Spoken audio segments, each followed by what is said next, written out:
Listo, 5 y 5 vamos a ir arrancando eh, para, para darle pues cumplimiento a lo que se esperaba y agradecer pues la puntualidad de ustedes. Entonces vamos a iniciar de la mejor manera. Hola Valeria. Bueno, para los que no conocen el proyecto, pues primero que todo pues mi nombre es Andrés Rodríguez, persona que está pues en encargada de alguna manera de generar este proyecto, esta idea de trabajar en torno a la filosofía aprovechando pues estas situaciones tan particulares que estamos viviendo. Hace ya una semana arrancamos con una actividad similar y pues iremos trabajando en diferentes espacios. Obviamente pues la invitación queda abierta para todos y los que están acá y los que pues ojalá se puedan ir vinculando a lo largo del proceso. El día de hoy pues vamos a tener un espacio de charla en torno a las ciencias sociales como base de ese entendimiento que nos falta muchas veces frente a la realidad, ¿no? Entonces, la idea es irles compartiendo mis ideas acerca del tema, estar muy atento pues a sus preguntas, inquietudes y sobre todo esos valiosos comentarios que sé que puedo escuchar y que van a enriquecer este momento. ¿Listo? Entonces vamos a arrancar hablando del nombre de la charla, Reportería Filosófica de la Historia, ¿sí? Cuando hablamos de un reportero, pues por lo general estaríamos hablando de alguien que simplemente se encarga de contarnos lo que ocurre, de decirnos qué está pasando, de darnos unos datos puntuales, cumpliendo su labor, cumpliendo algo que es muy importante. Sin embargo, esa reportería de la historia no se puede quedar en un contar, no se puede quedar en un relato netamente descriptivo, sino que debe buscar un algo más. Y ese algo más, definitivamente estoy convencido que está dado desde y hacia la filosofía. Si la reportería de la historia se complementa con ese toque filosófico, muy probablemente vamos a encontrar una manera diferente de entender y sobre todo de apropiarnos. Creo yo que algo que nos falta a todos como seres humanos, bueno, no a todos, pero a muchas personas de nosotros como seres humanos, es ese sentido de pertenencia frente a la historia. Tenemos sentido de pertenencia frente a territorio, tenemos sentido de pertenencia frente a propiedades, pero si pensamos en el sentido de pertenencia en relación a la historia, pues no sé, primero no sé qué tanto lo supiéramos definir, no es fácil. Y segundo, no es tan sencillo tampoco pensar en una apropiación de algo que no conozco. Yo no puedo tener sentido de pertenencia por mi historia si no conozco mi historia. Entonces, esa es como una de las primeras invitaciones. Eh, para enfrentarnos entonces a la tarea de buscar esa labor, esa tarea filosófica de reporteros de la historia, vamos a partir de tres elementos fundamentales en este estudio. El primero es reconocer la causalidad, entender que nuestra historia está dada a partir de causas y consecuencias, a partir de hechos que se van conectando unos con otros, de hechos que no se dan por separado, sino que al contrario se van complementando, que hoy estamos en el año 2020, siglo XXI, pero definitivamente mucho de lo que estamos viviendo hoy, y particularmente hoy, Semana Santa, una semana definida como estrategia de poder de hace muchos siglos, nos demuestra que la historia no es lo que está pasando hoy, no es lo que el Papa está haciendo hoy en el Vaticano, no es lo que están haciendo las iglesias en este momento, sino el resultado de todo un proceso que tiene que ver con esa causalidad. En una segunda instancia o en un segundo momento hablamos de la rigurosidad. Reconocer la historia necesita rigurosidad. O sea, yo no puedo querer entender la historia, aprender la historia, si lo hago a partir simplemente de pequeños acercamientos, que claro, son necesarios, son básicos, son ese primer elemento que me permitirá llegar a un reconocimiento de la historia, pero tengo que ser riguroso, tengo que encontrar esa rigurosidad en la capacidad de consultar, de buscar cada vez más y más, porque insisto, yo no puedo querer valorar o aprovechar algo si no lo conozco.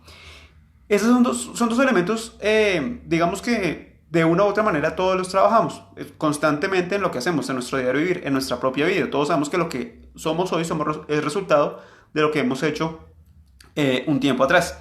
Y viene entonces el tercer elemento que ya le da que considero yo le va a dar un peso fundamental a ese acercamiento a la historia y que lo va a combinar, que le va a permitir llegar junto a la filosofía a una aplicación un poco más fuerte y es el trabajo de la dialéctica, ¿sí? Pero no una dialéctica cualquiera. Digamos que acá un acercamiento de lo que sería dialéctico es ese diálogo, es ese choque, es esa construcción conjunta que genera una conclusión, que genera un algo más, ¿sí? Y esa dialéctica, en este caso en particular, la vamos a tomar desde Foucault, filósofo francés que se encarga de decirle a todo el mundo o de decirnos, miren, esta vaina, este mundo, esta realidad, se entiende desde el poder. Desde que usted entienda quién tiene poder, que somos todos, de acuerdo a Foucault, la clave va a estar es en el quién ejerce ese poder. Entonces, al ejercer ese poder, vamos a entender la historia, pero dentro de una relación dialéctica. Foucault va a hablar de tres elementos, y Foucault va a hablar del poder, del saber y la verdad. Yo en este momento lanzo una primera pregunta para todos ustedes y la vamos a ir respondiendo durante los minutos de la charla. Entonces, Foucault nos dice que está el poder, el saber y la verdad. Foucault dice, entonces es que el juego del poder y el saber, esa dialéctica que se puede dar entre estos dos elementos, va a generar la verdad, pero va a considerar la verdad entonces obviamente como un mecanismo de poder. Yo pregunto, si, o sea, esa forma en la que la plantea Foucault, que la verdad es resultado de la reunión entre el poder y el saber, ¿es acertada? ¿O podríamos pensarla de otra manera? ¿Podríamos pensar esa relación de otra manera? Ahí nuevamente les digo, poder, saber y verdad. ¿Cuál de esos tres es resultado del choque o la unión de los otros dos? Lo vamos a ir pensando pues durante estos minuticos. Bueno, entonces, decíamos que causalidad, dialéctica y rigurosidad van a ser los elementos que me permitan enfrentarme a esa labor de ser un reportero filosófico de la historia. Y esa reportería filosófica, entonces, me debe garantizar, si soy riguroso, me va a garantizar la objetividad, porque me va a decir, bueno, es que fui lo suficientemente riguroso para no basarme en un punto de vista, para no decir es que yo pienso que es simplemente, sino que tengo primero un elemento objetivo que le va a dar fuerza a ese saber que estoy construyendo. Esta objetividad va entonces a convertirse, gracias a ese devenir filosófico, recordemos ya Heráclito y muchos otros van a hablar de ese devenir, entonces la filosofía como ese devenir va a hacer que esa visión objetiva de la historia llegue a convertirse en una visión subjetiva, pero una subjetividad no dada en simplemente términos de opinión, sino en una idea más fuerte, y esa idea se hará fuerte en la medida en que sea capaz de convertirse en una crítica, ¿sí? Una crítica que cumpla la labor de alcanzar la historia de una manera integral, porque la va a ver desde muchos elementos, desde muchas perspectivas, pero que también va a ser integradora, es decir, va a tomar los elementos de la historia, que muchas veces lo reducimos a la política, a la religión, tal vez un poco a la cultura, pero muchas veces se ve fragmentado. Aparecerá un elemento como el arte, por ejemplo, ¿sí? Y el arte no se puede quedar por fuera, pero muchas veces lo hacemos. Muchas veces dentro de esa rigurosidad que, no sé, que la academia a veces o que la tradición nos imparte, dejamos el arte como un elemento que decora, por así decirlo, pero no nos damos cuenta del sentido que tiene. Entonces, en esta propuesta que yo les hago, cuando la objetividad deviene en subjetividad, en ese momento, factores como el arte van a tener una labor muy importante, ¿sí? Y al lado de ese papel del arte aparecerá la pedagogía, porque definitivamente la pedagogía es un elemento clave en la historia. Yo entendería muchísimo mejor la historia, más allá de aprender los dioses, la organización social y demás, la forma en que se educaba en cada parte, en cada civilización, en cada época, en cada momento, ¿sí? La educación define mucho de lo que se da en un pueblo, define, creo que un todo en muchos momentos. Entonces, esta visión que les propongo desde esa dialéctica, insisto, con términos como el poder, el saber y la verdad, va a ser clave porque me va a permitir valorar también elementos como el arte y en este caso la pedagogía. ¿Listo? Espero pues hasta el momento ir siendo claro con la propuesta o con la parte inicial de la propuesta. Ahora, por otro lado, si hablamos del siglo XX y siglo XXI con elementos que han venido transformando esa visión de las ciencias sociales, aparecerán cosas como la geopolítica, ¿no? Y entonces la geopolítica lo que se encarga es de decir, bueno, vamos a combinar geografía, vamos a combinar política y vamos a darnos cuenta de la trascendencia cultural que ese tipo de procesos o que ese tipo de análisis plantea. Y se desarrolla un conocimiento totalmente nuevo, un conocimiento que en algún momento va a explicar muchas de las cosas que tradicionalmente se veían como algo que pasaba allá afuera, porque no veíamos que ese afuera incluía muchas más cosas que nombres de presidentes, que años o cosas por el estilo, ¿sí? Y esa geopolítica entonces me va a servir en este caso como base para empezar a hablar de dos elementos que quiero que analicemos un poco. Y es el cuento de verdades dinámicas y verdades estáticas, ¿sí? Cuando hablamos de verdades estáticas, evidentemente estamos hablando de esas verdades que son fijas, esas verdades que gracias a su recorrido histórico para haber sido comprobadas o recorrido científico, alcanzan ese grado de objetividad que permite que siempre estén ahí, ¿sí? Y que son importantes, obviamente, y son necesarias. Pero además, al lado de esas verdades estáticas aparecerán las verdades dinámicas. Verdades que están en ese constante movimiento, verdades orgánicas. Ayer precisamente lo hablaba con alguien y son esas verdades orgánicas porque son como unos pequeños seres vivos, ¿no? Que pueden ir creciendo de acuerdo al cuidado, a las recomendaciones, a todas las atenciones que les prestemos a ellas. ¿Qué hace el reportero filosófico? Entender que ambas son importantes y tomarlas en su justa medida. Es decir, simplemente el reportero de la historia, probablemente se vaya hacia esas verdades estáticas como objetivo, como que diga, quiero saber la fecha, el nombre, el lugar. Pero el reportero filosófico, en muchos casos, va a ser capaz de decir, bueno, quiero esos datos porque tengo la rigurosidad suficiente pero también quiero esos datos dinámicos, esos datos que de pronto no son tan puntuales, pero que van a ser claves. Y nuevamente, aparecerá el arte, aparecerá la pedagogía como un elemento importante dentro de ese análisis. Recordemos la primera pregunta que les planteé hace un momento. ¿Cuál sería, si miramos poder, verdad y saber, cuál sería la relación, cuál sería la pareja que generaría el tercer elemento? Si partimos de esos tres elementos, yo en este momento ahora los invito a que preguntemos, poder, verdad y saber, como herramientas de las organizaciones de poder, buscarán que nosotros tengamos acceso a las verdades dinámicas. Es decir, las verdades dinámicas o validar esas verdades dinámicas será algo positivo para nosotros pensándonos como sujetos que en teoría buscamos libertad. O sea, yo voy a ser libre porque tenga más o porque conozca más verdades dinámicas. No sé, es una pregunta que pues trataremos de plantear o les planteo en este momento para ver. Bien, los leo si hay preguntas. Por acá hay un comentario del profe Edward. El producto del conocimiento compartido, sí, lo hablábamos qué día. Y el profe toca un elemento importante que es el discurso, ¿no? Que ya ahorita comentaremos cuando lleguemos al papel del lenguaje, porque el lenguaje va a hacerse trascendental en este cuento, ¿no? O sea, yo no puedo entender una dialéctica sin entender que hay un lenguaje. Hay un factor llamado lenguaje, un lenguaje llamado discurso o un discurso llamado relato. Esos famosos metarrelatos que van más allá de lo que conocemos. Ya lo diría, se me olvidó el nombre del autor, en 1984, cuando dices que el que manejaba el pasado maneja el presente. Pensemos solo en este momento, cuando en 50, 100 años los libros de historia hablen de lo que está pasando con el coronavirus, van a manifestar unas dinámicas de poder bastante importantes. Si en esos libros, dentro de 50 o 100 años, en esos libros de historia, los libros le dicen a los jóvenes de ese momento, y apareció Estados Unidos con la vacuna y salvó a la humanidad, pues el poder se va a mantener. Sí, recordemos una de las tantas frases que se ha escuchado en estos días, y es que esa es una manifestación más de la Guerra Fría, ¿no? Listo, Daisy. Entonces, cuando hablamos de verdades dinámicas, estamos hablando de verdades que son capaces de moverse, ¿sí? Que son capaces de crecer como una pequeña planta, por así decirlo, como un ser vivo, ¿sí? Somos orgánicos. Entonces, si yo como ser vivo quiero crecer, quiero aumentar mi poder de alguna manera, lo que debo hacer es alimentarme, es cuidarme, hacer ejercicio, dormir, descansar, hacer todo eso porque como ser orgánico voy a cuidarme. Una verdad dinámica es eso. Entonces, una verdad dinámica puede ser que para mí hoy sea importante el asistir a misa, por ejemplo, o participar en algún ritual católico hoy precisamente es Sábado Santo.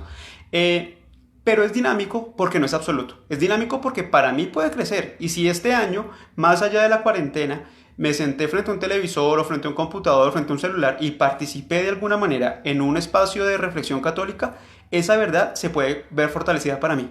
Pero si al contrario, mi fe católica se vio debilitada porque en teoría no pude participar en un evento como estos, pues esa misma verdad dinámica va, entre comillas, perdiendo su alcance, entendiéndose como verdad orgánica o dinámica. Espero que haya quedado un poco más claro. Sí, esas interacciones entre sujetos, totalmente de acuerdo, y esas interacciones que al determinar elementos, creo, Claudia, espero no estar equivocado, cuando hablas de esos elementos hablamos de la verdad del poder y el saber, ¿cierto? Si es así, esa interacción de la que tú hablas, y es el elemento de la siguiente parte de la charla, tiene que ver con el lenguaje, ¿sí? Entonces, ¿cómo el lenguaje va a hacer que esa interacción tenga un sentido u otro? ¿Sí? Lo que les decía hace un momento, si los noticieros en un mes, 2 meses, nos empiezan a llenar de información diciéndonos perdón, que el coronavirus fue superado gracias a determinado país, en ese momento el lenguaje va a mediar en ese tipo de interacciones de las que Claudia está comentando en este momento. Bien, no sé si hay alguien con alguna otra pregunta en este momento antes de pasar a la siguiente parte. Bienvenidos todos los que entran y se quedan, qué bueno que se queden por ahí. Bueno, creo que no aparecen más preguntas, entonces vamos a continuar. Le preguntaba a algunos profes hace unos días acerca de una clase de sociales, ¿qué necesito yo como profesor o como estudiante de ciencias sociales o como investigador incluso para que ese proceso de aprendizaje o de construcción o de manejo del conocimiento pueda llegar a ser más sólido de una u otra manera? Y entonces aparecieron elementos que voy a tomar hoy como base en este momento y tienen que ver en una primera medida el entender la historia desde esa rigurosidad, el tener conciencia. Y hablábamos de una conciencia que, termina siendo un elemento tan importante, pero al mismo tiempo tan ambiguo, que es muy valioso y peligroso al mismo tiempo. Esa famosa arma de doble filo, ¿no? Cuando hablamos de conciencia, ¿a qué nos referimos? La conciencia como capacidad cognitiva, o sea, soy consciente, soy capaz de generar un proceso de conciencia para aprender, o es una conciencia entendida como el reconocer al otro, por ejemplo, ¿sí? Marx o el socialismo como tal nos va a decir, bueno, es que hay que tener conciencia de clases, sí, perfecto. Es esa conciencia del otro, es esa conciencia entendida no solo como el llenarme de conocimiento, sino como que ese conocimiento sea capaz de enfrentarme al otro. Recuerden, hace 8 días lo hablábamos, ese enfrentar, no como el chocar o el pelear, sino es enfrentar como darme cuenta que yo estoy contra el otro, estoy frente al otro, pero no en términos negativos. Y un tercer elemento tiene que ver con la articulación, ¿sí? Definitivamente las ciencias sociales están llamadas a que estemos articulando procesos, articulando diferentes elementos. Y son elementos que iremos a conocer o a trabajar en los procesos de gestión del saber, por decirlo de alguna manera, ¿no? Entonces, cuando yo tengo un conocimiento y lo convierto en un elemento de poder, puedo quedarme con él, como dice por ahí Aleja, puedo radicalizarlo y decir, no, es que esa es la verdad absoluta y ya, y volverlo inútil, o ser capaz de tomar ese conocimiento, relacionarlo con otras cosas y darle una mayor potencia, ¿sí? Recordemos acá el término de potencia desde Aristóteles, ¿no? De potencia como lo que puedo llegar a ser, como esa potencia como el poder llegar a convertirse en algo más. Y definitivamente, sí, ahí nos complementa Claudia, gracias nuevamente, al hablar de los contextos, ¿no? O sea, esa articulación está mediada por los contextos, ¿sí? Entonces, yo no puedo entender, bueno, nuevamente tomo como ejemplo el coronavirus. O sea, la situación del coronavirus es una verdad. Científicamente hay un estudio frente al tema, frente al virus como tal y demás, pero depende del contexto. No van a ser iguales las consecuencias acá en Colombia que en China, que en Estados Unidos, que en otros países. Y no hablo obviamente de la parte de la cantidad de muertos y demás, sino las consecuencias que se pueden dar en otro tipo de escenarios. Entonces, hablamos de tres cosas: el entender, el tener conciencia y la articulación. Esas tres cosas van a tener un eje de trabajo que les va a desarrollar, que en este caso, y les decía hace un momento, para mí es el lenguaje, ¿sí? El lenguaje como generador de discursos, el lenguaje como ese factor que es capaz de decirle al otro, tengo poder porque logro transmitir de una u otra manera lo que yo quiero que usted piense, ¿sí? Hablamos de medios de comunicación en este momento. Acá yo los invitaría a que, y me vayan dando sus respuestas. Antes de los medios de comunicación existía el poder, obvio, el poder siempre ha existido. Antes de los medios de comunicación, el Estado tenía el dominio de la cultura, de las ideologías y demás. Sí. ¿Qué estaba antes de los medios de comunicación?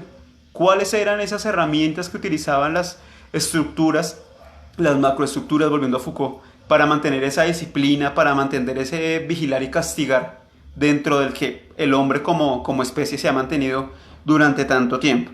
Ahí volvemos entonces a 1984, novela que creo que muchos de los que están acá la han leído, los que no, pues súper recomendada. George Orwell, acabo de acordarme del autor, súper recomendada. Y entonces recuerden que para los que ya lo leyeron, y un pequeño spoiler para los que no lo han leído, se habla del Ministerio de la Verdad, ¿no? Y ese Ministerio de la Verdad está encargado de manejar la historia. Y entonces no simplemente transforman las noticias que están pasando en el día, sino que toman periódicos de hace años y cambian verdades. Y uno diría, bueno, qué bobada, pero no. O sea, definitivamente las ciencias sociales nos están llamando a eso, a entender ese pasado como parte básica de lo que está pasando hoy en día. Entonces es ahí nuevamente donde el lenguaje se va a hacer pues muy, muy importante. Bien,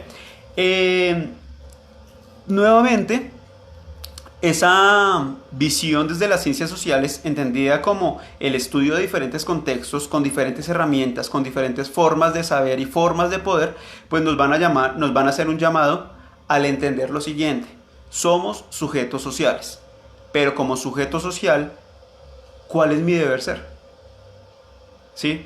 Yo soy un sujeto, y volviendo al orgánico, soy un sujeto orgánico porque tengo un ciclo vital y eso me hace sujeto como tal, ¿sí? Pero si hablamos de un sujeto social, ¿qué características tenemos? No además de la interacción, además del aprender del otro, además del convivir, ¿sí? Hay otros elementos que quiero que trabajemos o que avancemos para trabajar el día de hoy. Y entonces nos tenemos que reconocer como sujetos sociales. Y vamos a hacer acá, y acá me voy a arriesgar a decir algo que, pues, tal vez suene arbitrario en un primer momento, pero que considero debería ser un análisis que nosotros como colombianos o como seres humanos deberíamos tener, y es entender que nosotros como sujetos históricos estamos llamados a una acción hermenéutica, y una acción hermenéutica entendida desde el famoso juego o círculo del lenguaje del que nos hablaba Gadamer, de lo que nos hablaba Habermas, cuando nos decían, bueno, es que el mundo es interpretación, ¿sí? Incluso el mismo Nietzsche nos va a decir, es que las cosas no existen, lo que existen son interpretaciones de las cosas. El coronavirus como tal es un virus, es una situación que se está dando. La pandemia, el aislamiento, son hechos, pero que se conciben gracias a las interpretaciones que cada uno de nosotros está dando, ¿sí? Entonces, esa interpretación es la que le da sentido a todo. Y eso es lo que nosotros como sujetos históricos debemos hacer. No es simplemente decir, oiga, hay un hecho llamado fin del Imperio Romano. Sí, clave, importantísimo. La división del Imperio Romano cambia una época, modifica la forma de vida, modifica la cultura, y a partir de ahí genera un cambio que se mantiene hasta hoy. Estamos hablando de siglo V y estamos hoy siglo XXI y todavía vivimos muchas de las consecuencias de esa transformación. Vamos más adelante y encontramos la Ilustración, siglo XVIII, todos los cambios, el culmen con la Revolución Francesa. Y en ese momento yo me puedo quedar aprendiendo lo que es la toma de la Bastilla, el régimen de terror, Napoleón, todo el cuento que puedo aprender, pero en ese momento la invitación es el interpretar, ¿sí? El juego o la acción hermenéutica. Yo como sujeto histórico debo reconocer que mi primera característica para enfrentarme a la realidad debe ser el ser capaz de desarrollar esa acción hermenéutica. Para los que estuvieron de pronto hace 8 días, recordarán que yo les decía que una de las características que considero el hombre del siglo XXI debe tener o que nos hace humanos es la creatividad. En este caso yo diría que una segunda característica, si complementamos la visión de hombre, esa concepción antropológica, sería hablar del hombre como un ser capaz de generar acción hermenéutica, ¿sí? Que no se quede en el aprender, porque, y acá viene lo que tal vez suene arbitrario, porque a veces creo que ya en este momento el aprender termina siendo algo instintivo, ¿sí? Y no porque sea animal, sino porque es instintivo, porque se da como resultado de buscar en internet, por ejemplo, ¿sí? El hecho de que yo me siente ahorita y abra mi computador, mi celular y busque el nombre de un personaje histórico, lo lea, me genera un aprendizaje, efectivamente, ¿sí? Pero eso es casi ya que instintivo. Somos seres tan mediados por la tecnología que eso termina siendo resultado de algo que es natural de alguna manera a nuestra cotidianidad. Y aparecerá entonces la propuesta que yo les hago y reconocernos como seres de acción hermenéutica. Bien, ese sujeto histórico capaz de hacer la acción hermenéutica, ahí Claudia me encantaría tu punto de vista frente al tema, y bueno, pues de todos, de entendernos como sujetos históricos, capaces de hacer una acción hermenéutica. Ahora, si yo reconozco esto, y lo que decía al principio, los que están desde el principio, mi idea es que veamos nuestra vida como una clase de ciencias sociales, ¿sí? Entonces, en una clase de ciencias sociales, ¿yo qué hago? En una clase de ciencias sociales debo trabajar. En una clase de ciencias sociales yo debo aprender, y lo que no sé, pues lo busco, ¿sí? Lo consulto.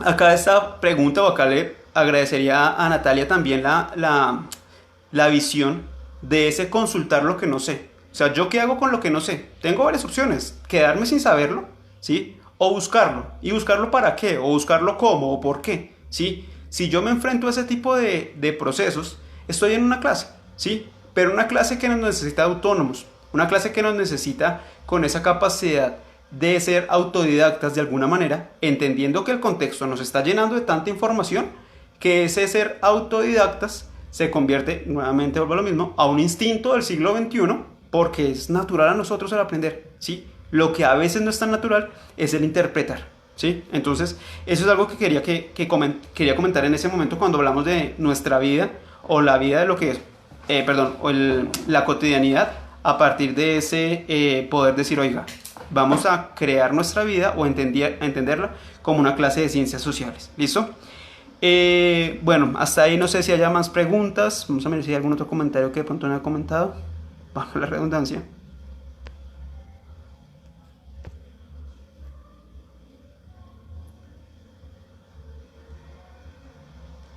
Por aquí Aleja dice algo importante y bueno, que nos llevaría a un debate mucho más grande y es el poder mal utilizado.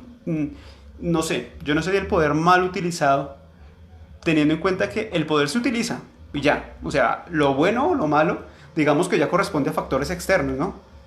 Entonces, cuando el poder yo lo utilizo, cuando el presidente de un país toma una decisión, cuando un líder, recordemos lo que también decíamos la semana pasada, el poder no se da simplemente en los cargos políticos, el poder en cualquier decisión. Cuando yo tomo una decisión, aprovechando mi poder como profesor, como papá, como hijo, como hermano, como lo que sea, la acción como tal, creía yo que no se podría juzgar ni como buena como mala. O sea, al juzgarla como el bueno o mal uso, ya corresponde a factores externos, ¿sí? Claro, uno puede decir que es malo cuando genera consecuencias, cuando genera afectaciones para los demás, pero en ese momento es una discusión diferente, ¿sí? Yo creo que no es que el poder se use mal, o sea, el poder se usa y ya, o sea, Nietzsche lo diría frente al amor, ¿no? Nietzsche va a decir que todo lo que se hace en nombre del amor va a estar más allá del bien y del mal. Yo en este momento me atrevería a decir que el poder se ejerce, más allá de que sea bueno o malo, se ejerce y ya. Las consecuencias, claro, no estoy con esto validando ciertas decisiones, no, lo que estoy diciendo es que el poder como tal, o sea, la esencia del poder no es ser ni bueno ni malo. El poder existe y ya. Ya somos los demás los que entramos a juzgar las consecuencias de ese tipo de procesos. El profe Eduard, antes del lenguaje estaba el poder. No sé, digamos que exactamente no sé cuál podría ser una respuesta pensando en lo siguiente. Cuando aparece la escritura como una forma de lenguaje, entre comillas, formal, en la prehistoria, se nos dice que la historia del mundo cambia, ¿no? O sea, es más, ya se deja de hablar de prehistoria, se empieza a hablar de historia. Y ese lenguaje se convierte en poder. Yo creo que no hay un antes, digamos que volveríamos al huevo o la gallina, ¿no? ¿Qué fue primero? Yo creería que son simultáneas. O sea, yo ejerzo poder cuando a partir de un lenguaje, sea cual sea, le comunico al otro o modifico en el otro su actuar, o su pensar, o su ser, o su sentir, que muchas veces también se da. Entonces, creería yo que no hay tanto ¿cómo se diría? Un orden, no hay una secuencia, sino es un proceso diferente.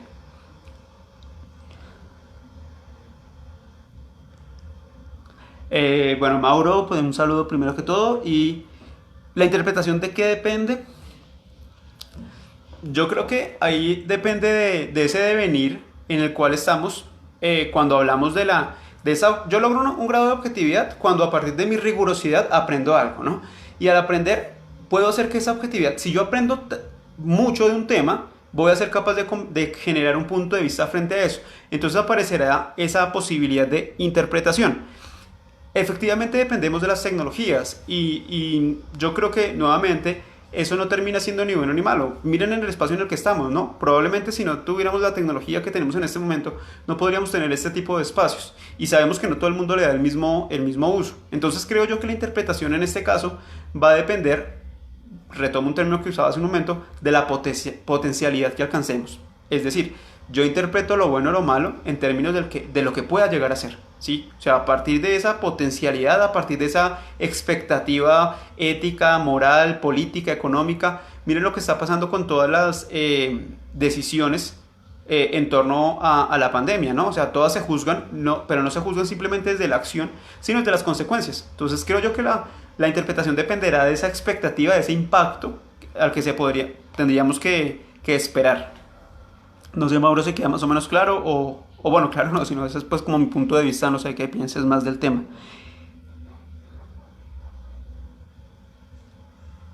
Genial.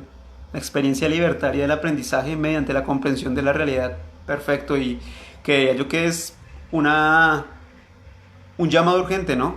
O sea, en este momento cuando hablamos en términos pedagógicos, y qué pena de pronto con los que no son docentes acá en este momento, pero estamos enfrentándonos a una vaina muy fuerte.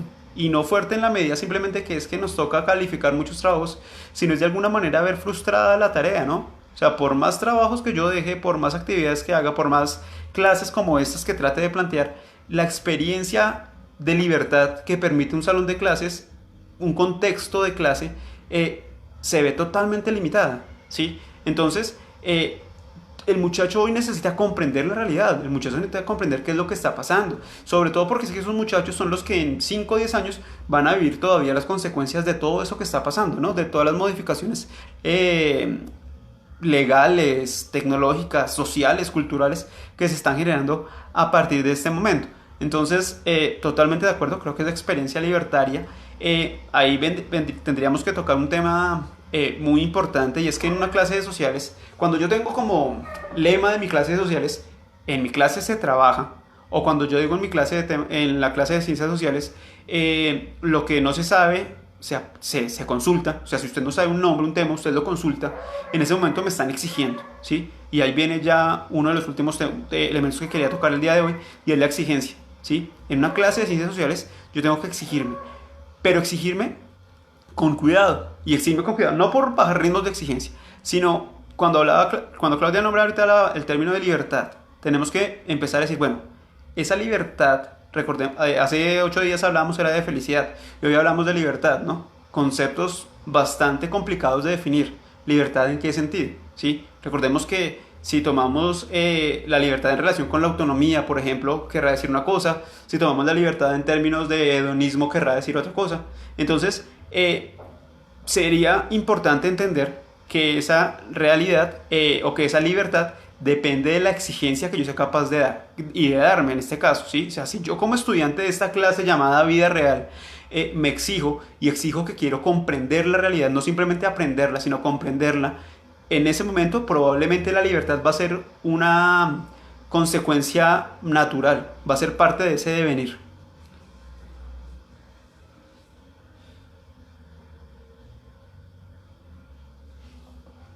Reinterpretar el ejercicio de aprendizaje es complejo. Es más, simplemente definir el ejercicio de aprendizaje es bastante complejo.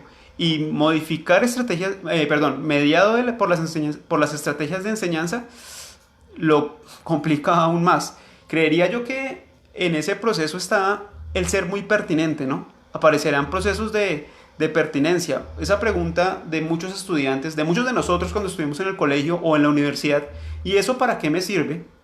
¿Sí? Cuando yo planteo, oiga, es que ¿para qué sirve esa verdad? ¿Para qué sirve esto que me está enseñando el profesor? ¿Para qué me sirve esto que estoy escuchando hoy, por ejemplo? En ese momento, si yo lo tomo como parte de esa... ¿cómo fue que lo escribiste por acá? Como parte de esa experiencia libertaria, en ese momento el aprendizaje va a tener un sentido. Pero también tenemos que entender que las estrategias de enseñanza no se pueden quedar, en esa multiplicidad de recursos que hay hoy en día, por ejemplo, frente a esta virtualidad, sino que debe ser pertinente, ¿no? Entonces yo puedo reconcebir o resignificar el aprendizaje a partir de ser pertinente. O sea, el aprendizaje no es saber mucho, el aprendizaje es saber y comprender, ¿sí? Bueno, es más, creo que ni siquiera, eso va a sonar un tanto paradójico, pero el saber es interpretar, ¿sí? El saber no se puede quedar solo en el saber cómo aprender. No sé si me hago entender. Y efectivamente, Paulo Freire, con muchas consecuencias sus ideas hoy por acá. Profe Andrés nos dice, interpretación depende también de la concepción de la realidad que podamos tener ahora. Sí, y ahí lo complejo, que creo que es lo que dice por acá al final, tiene que ver con esa realidad con tantos contextos, ¿no? Con tantos escenarios que son cercanos de una u otra manera, geográficamente, pero culturalmente, ideológicamente, religiosamente, son totalmente diferentes, ¿sí? En estos días, ya hace muchos años, muchos de nosotros que, perdón, hemos vivido esa transición de alguna manera de hace unos años cuando literalmente no nos podíamos bañar un Viernes Santo porque entonces estaba la tradición de que iba a haber un castigo, de que iba a haber una consecuencia religiosa y demás. En este momento los contextos son tan cercanos pero tan diferentes al tiempo que lo hace muy difícil. O sea, hace muy difícil interpretar esa realidad o tener un elemento que me diga, es que con esto voy a interpretar la realidad. Porque con ese elemento puedo interpretar una, pero todas las otras... Eh, esa construcción del aprendizaje puede ser libertad y yo lo complementaría simplemente diciendo que mi libertad es mi ser autónomo, ¿sí? Y ese obedecer. Ahí Paula, que creo que está por ahí, lo hablábamos ayer, es obedecer. ¿Y obedecer a qué? Obedecer a mi pensamiento, a mi razón. Cuando Kant nos invita a ser autónomos y nos dice que utilicen la razón, termina diciendo, usen la razón, libérense, libérense, libérense, pero obedezcan. Y entonces uno puede decir, bueno, pero ¿cómo así? O sea, ¿voy a ser libre obedeciendo? Sí, el punto es saber a qué obedezco o a quién obedezco, que en este caso sería yo. Recuerden que la autonomía tiene que ver con el ser capaz de plantear mis propias normas. El que yo digo es que yo voy a respetar porque yo, Andrés Rodríguez, lo establezco como norma. A mí nadie me está obligando, por ejemplo, a hacer esta charla, pero yo lo pongo como norma y entonces lo debo cumplir por mí. Entonces, en ese momento definitivamente la libertad es ese poder construir aprendizaje. Frente a la pregunta del profe Edward nuevamente de si interpretar es un fenómeno individual, sí, el interpretar es individual. O sea, habrán coincidencias y habrán elementos en los que mi interpretación coincida con la del otro. Vuelvo al ejemplo de las personas que participan en los rituales católicos de estos días. El ser católico hace que cada católico lo interprete de una manera diferente, pero hay muchos elementos en los que coinciden y en ese momento se convierten en colectividad, ¿sí? Cuando mi interpretación coincide con la del otro. Usted puede preguntar en política, en economía, en deportes. Los hinchas de fútbol de un equipo, todos tendrán un elemento en común. Cierto equipo es el mejor o cierto equipo tiene tal cosa. Pero en ese momento se habla de una interpretación colectiva, pero para haber llegado allá se debieron sumar, se debió generar, perdón, una suma de interpretaciones individuales.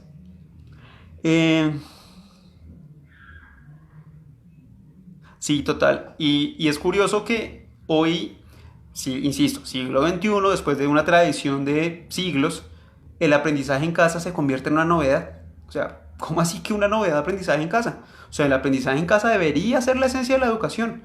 Yo lo he dicho en clase y algunos de los que están por ahí de pronto lo escucharon.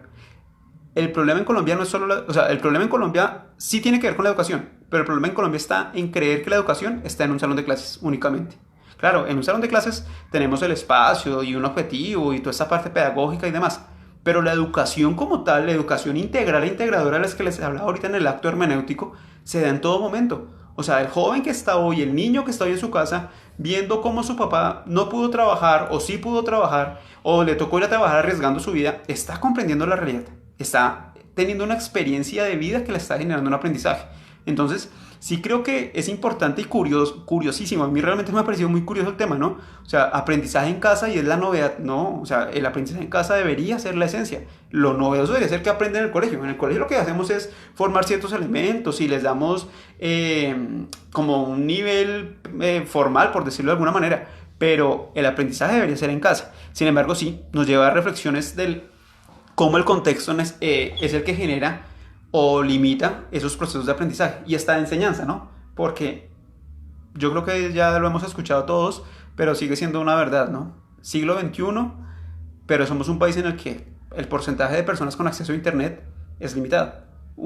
El manejo de la inteligencia frente a la tecnología, lo que hablaba Mauricio hace un momento, esa relación con la tecnología necesita unas habilidades tecnológicas. Nosotros como profesores hemos venido escuchando desde hace ya, no sé, 10, 15, 20 años, no, incluso un poquito más, oiga, es que el profesor del siglo XXI debe saber de tecnología, sí, pero ¿a cuántos esta vaina no nos dio durísimo? Y estamos en el 2020 y muchos de nosotros tuvimos que enfrentarnos a, oiga, es que se puede hacer una clase por internet, se puede compartir un video, se puede compartir no sé qué, puedo recibir trabajos por internet, ¿sí? Claro, sé que hay muchos que por su cotidianidad eso estaba ya dado, pero para muchos pudo haber sido una novedad. Entonces, esa reflexión de la que estamos hablando ahí, sí, nos invita a, bueno, el único canal de educación no es la relación profesor que sabe, estudiante que no sabe. sino un contexto en el que hay muchos sujetos que están hablando en torno a un saber, que se podrá convertir en poder y demás. Eh, Profe dice, si es individual, ¿por qué Foucault dirá que la verdad es una construcción social? Precisamente, o sea, una construcción, o sea, no es lo mismo decir que es una construcción a que es decir un objeto social. Cuando yo hablo de que la casa es uno, y no sé, y esa es una interpretación personal en este caso, si a mí me dicen que un edificio es un objeto social y me dicen que es una construcción social, me están diciendo que en la construcción participaron diferentes elementos, diferentes sujetos, diferentes factores de desarrollo, ¿sí? Mientras que si me dicen que el edificio es un objeto, es algo que ya estaba hecho y simplemente se puso en un lugar. Entonces, no sé si tal vez fuera lo que quería decir Foucault, pero lo que yo, Andrés Rodríguez, quiero decir hoy, 2020, es que la interpretación es individual porque permite esa construcción social. Porque la construcción, miren porque el país perdón, porque en un país como Colombia se habla de la crisis social, porque es que no hay construcciones sociales. Porque la construcción social o la visión de sociedad está dada en términos de objetos ya hechos. Y entonces están las instituciones políticas, las instituciones judiciales, instituciones de todo tipo, pero ya están hechas. Y nosotros como sujetos simplemente lo que hacemos es recibir órdenes y ya. Pero si todos participáramos realmente construyendo esas instituciones o esos elementos sociales, probablemente no, seguramente estaríamos en una visión diferente, porque la sociedad realmente sería construcción. Entonces, yo sí creo que es individual porque se suman varias características que permiten esa construcción social.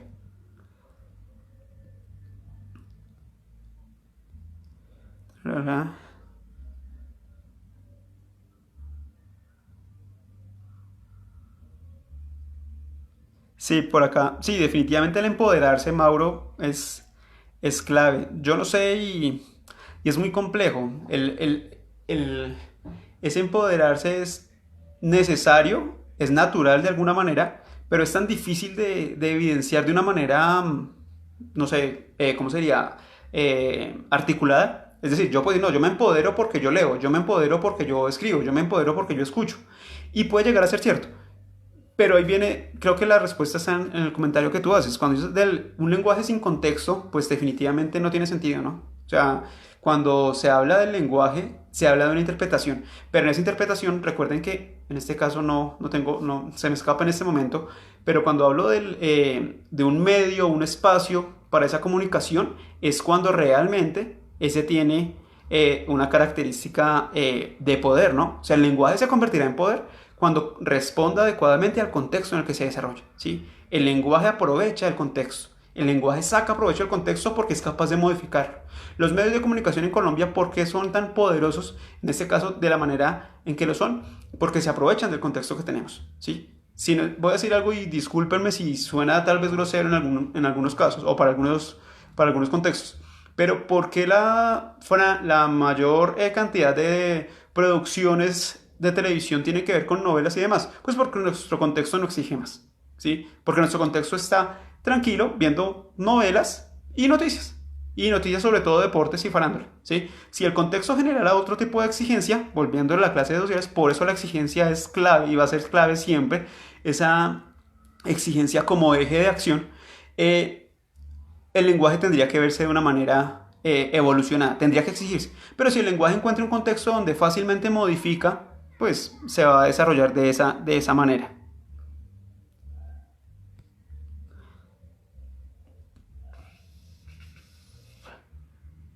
Sí, definitivamente la escuela ya no es un lugar, o sea, somos escuela.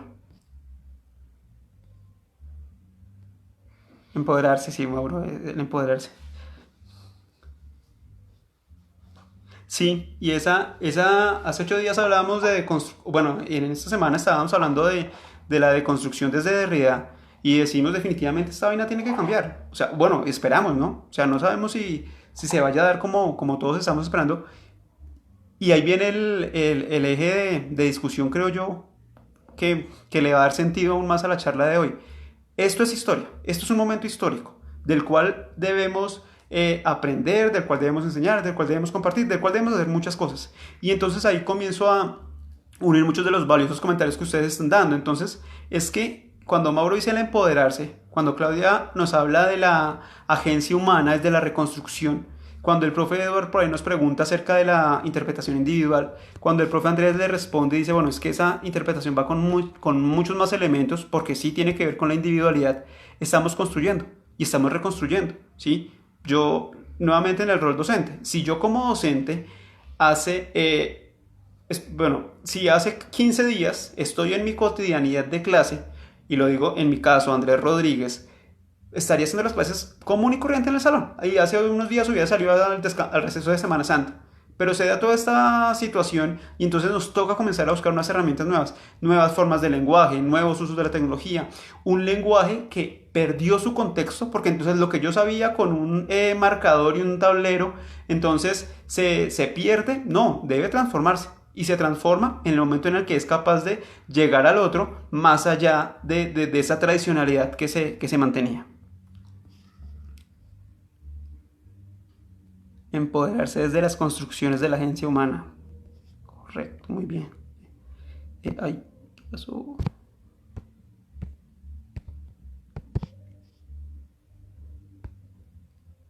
Dice Aleja, el arte es uno de los mecanismos o las formas que nos permiten generar un discurso.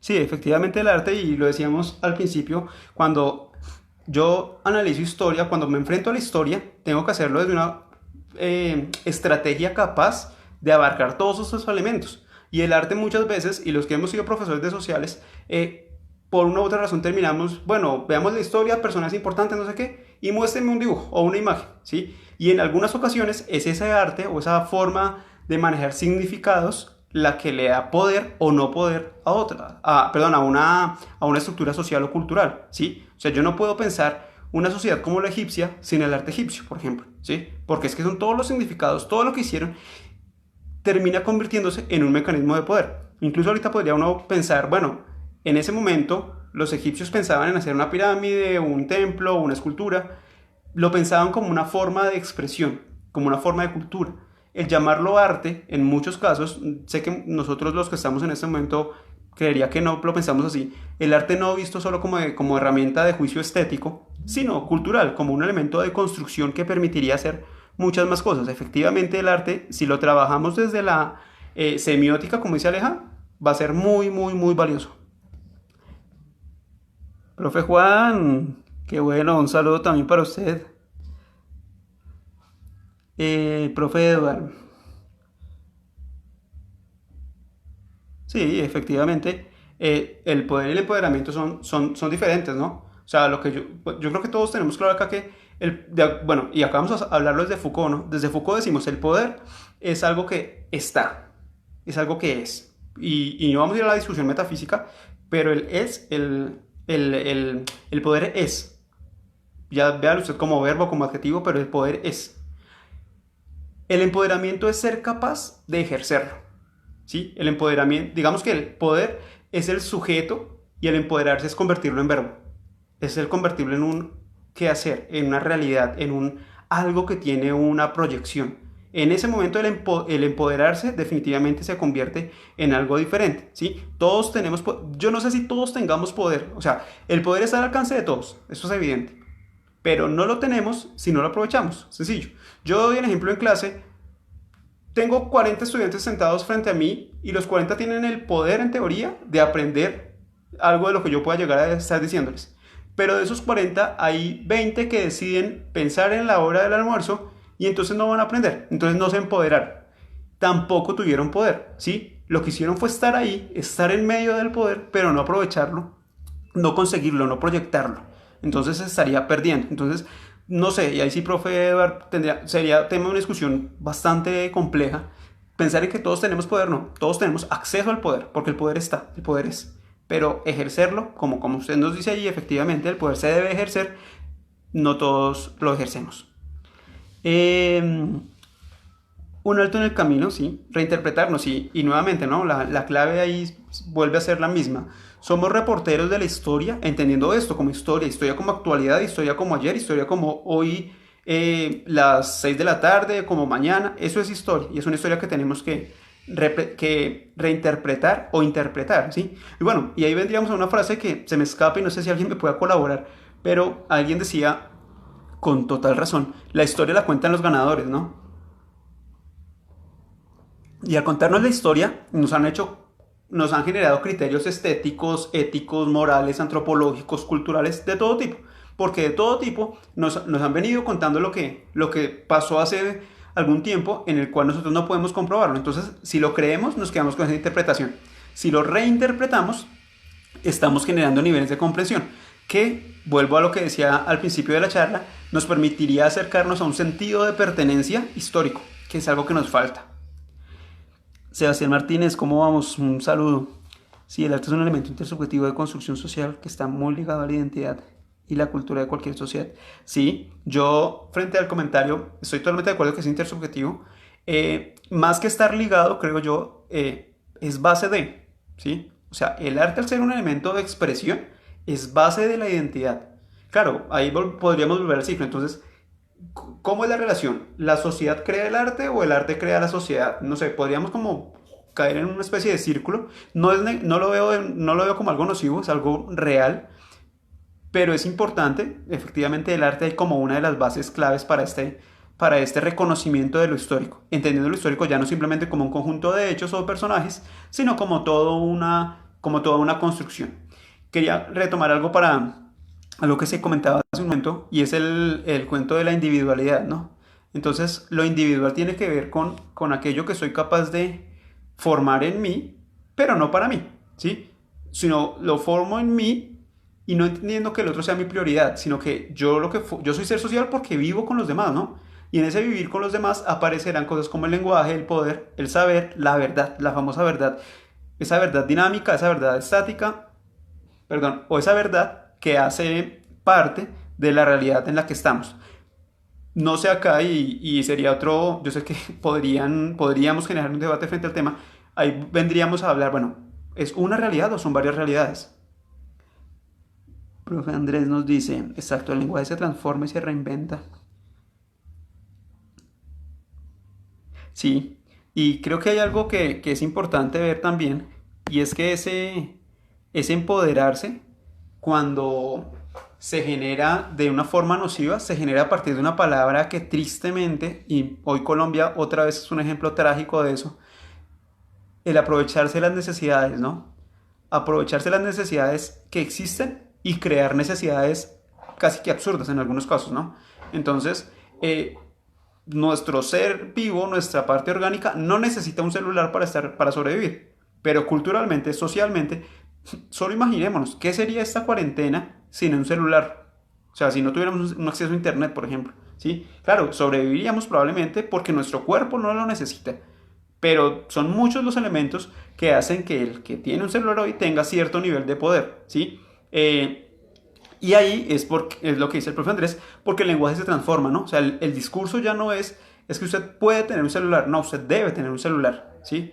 Y ahí vendría a ser la pregunta una pregunta más que nos surgiría en este caso, y relacionándolo con lo que hablábamos de la acción libertaria, eh, esa libertad está mediada por el discurso de los demás o por el mío. Es decir, ese discurso que yo estoy haciendo, que en muchos casos replica el de los demás, ¿sí me está liberando? O sea, ¿qué tipo de discurso me garantiza a mí la libertad?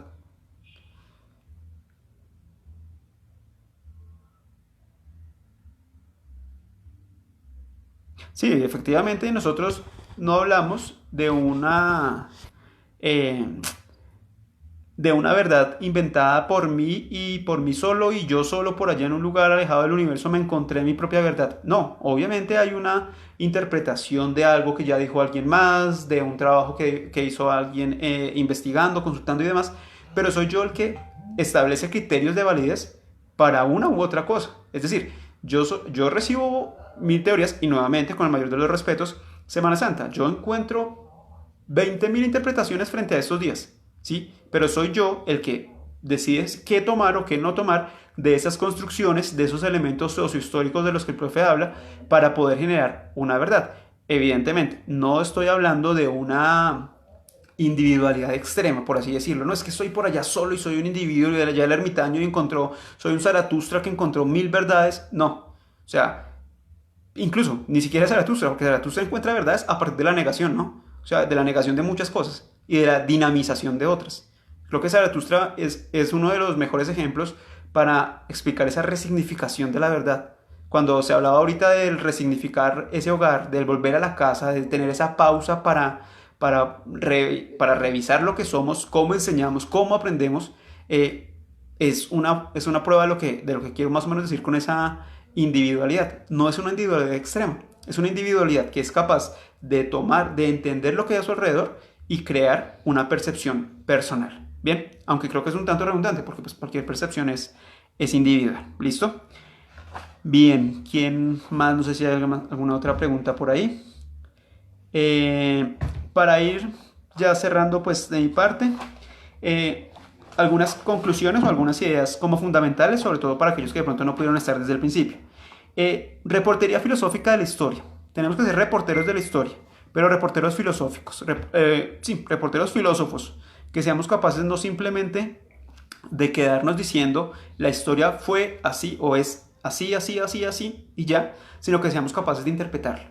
¿Por qué? Porque somos sujetos capaces de entender una causalidad, una rigurosidad, entender que estamos dentro de una clase de ciencias sociales. Y en esa clase de ciencias sociales necesitamos a alguien que nos exija. ¿Y quién es ese que nos debe exigir? Pues nosotros mismos. Debemos obedecer, sí, pero ¿a quién? A nosotros mismos. Porque si yo soy capaz de exigirme, si yo soy capaz de plantearme retos, de plantearme el reto grande de interpretar una realidad, en ese momento estoy reconociendo que soy parte de esa dialéctica. Dialéctica que Foucault va a nombrar a partir de decir que el poder y el saber enfrentados generan como conclusión el saber, la verdad. Y esa verdad obviamente convertida como mecanismo de poder. Yo, Andrés Rodríguez, planteo que esa verdad debe ser concebida desde la verdad dinámica o la verdad estática. Claro, digamos que no tiene nada de novedoso en teoría, porque son las verdades científicas, son las verdades no científicas, ciencias humanas, ciencias exactas, pero son verdades que a veces no tenemos que complicarnos tanto buscándolas en las ciencias, sino que están en nuestro diario vivir. Todos tenemos verdades dinámicas que debemos cuidar si queremos que se conviertan en esas ideas cardinales de las que hablamos hace 8 días. Ahora, si yo logro eso, de esa exigencia, estoy alcanzando un nivel de objetividad que en su devenir se va a convertir en un punto de vista capaz de ser crítico, ¿sí? Un punto de vista que esté lo suficientemente bien organizado para que sea una crítica válida. Y esa crítica válida entonces va a ser el factor que lo articule con el entender, la conciencia y el integrar. Entonces, ¿qué necesito yo para saber de historia? Entenderla, pero entenderla por procesos metacognitivos, por llamarlo de alguna manera, no por el memorizar simplemente, sino por el acercarme a ellas de muchos otros procesos. Tener conciencia, conciencia del otro, tener conciencia de que la historia no la hago yo solo, no la interpreto yo solo en términos de que yo solo encontré la verdad y ya, no, sino que yo encuentro en el otro las justificaciones para mi punto de vista. Esa dialéctica va a estar mediada por los contextos, como algunos de ustedes nombraron por ahí, por el lenguaje, por la tecnología en este momento, por el llamado a reinterpretar, por esa acción libertaria, por ese poder, incluso por ese empoderarse que estamos tomando todos en cada momento, ¿sí? O sea, todos podemos ejercer poder, estamos llamados a empoderarnos aprovechándolo cada vez más. Finalmente, entonces yo les propongo que nos entendamos como sujetos históricos capaces de vivir desde la acción hermenéutica, ¿sí? La acción, ya no la acción cognitiva, ya no la acción de yo voy a aprender, no, voy a interpretar, ¿sí? Yo les decía que podrá sonar arbitrario, pero el aprender hoy es casi que un instinto, o sea, casi que termina siendo algo natural. Yo abro Facebook y automáticamente encuentro noticias, ya, y aprendí algo, pero el interpretar es ese reto, es ese deber ser del hombre. Hace 8 días decía, primera característica del hombre del siglo XXI debe ser creativo. Hoy plantearía una segunda, y es que debe ser un hombre enfrentado a la acción hermenéutica, que sea capaz de crear desde la interpretación. Y finalmente, entonces, estamos en una clase de ciencias sociales, donde necesitamos una línea de tiempo, donde necesitamos traer mapas, donde necesitamos traer reglas, donde necesitamos traer colores, donde necesitamos traer todos esos elementos que nos van a permitir empoderarnos. ¿Y empoderarnos cómo? Quitando o perdiéndole el miedo al saber, porque a veces ese saber está camuflado tras un discurso que nos asusta a ratos. No, enfrentémonos a ese discurso, interpretémoslo y seremos unos sujetos históricos que entiendan que lo que no sé lo debo investigar, y si lo investigo es porque a partir del arte, la cultura, la religión y demás entiendo que soy lo que puedo ser para los demás. Hasta ahí iría más o menos mi intervención. Muchísimas gracias a los que aguantaron la horita de tiempo, sí, casi una hora. Damos un espacio más por si hay alguna preguntita, algún comentario, alguna charla, invitándolos nuevamente a que pues estemos ahí conectados. Los miércoles estamos desarrollando un espacio de conversatorio. Bueno, llevamos uno realmente, pero nos fue muy bien. Están todos invitados ya ahí en mi perfil de Facebook. Les compartiré el código y el tema para este próximo miércoles. Este es el segundo sábado de este espacio de charlas. Qué bueno ver a varios que repitieron. Voy a empezar a dar puntos para los que vean más presentaciones de estas. Bienvenidos a aquellos que estuvieron hoy por primera vez. Ojalá el próximo sábado nos veamos. Estoy atento a recibir pues observaciones, cuestionamientos, temas de los cuales les gustaría que habláramos. Con algunos de ustedes ya empezamos el proceso de leer algunos textos. La vez pasada algunos me pidieron que les acompañara en la lectura de algunos textos y pues afortunadamente lo pudimos hacer. Ahí está abierto pues el perfil para que me comenten lo que quieran, algún mensajito, lo que sea, para pues poder empoderarlos definitivamente de aprovechar este espacio. Bien, les damos 2 minuticos más para ver si alguien está escribiendo alguna pregunta o algo por el estilo. Quejas, reclamos, sugerencias, felicitaciones.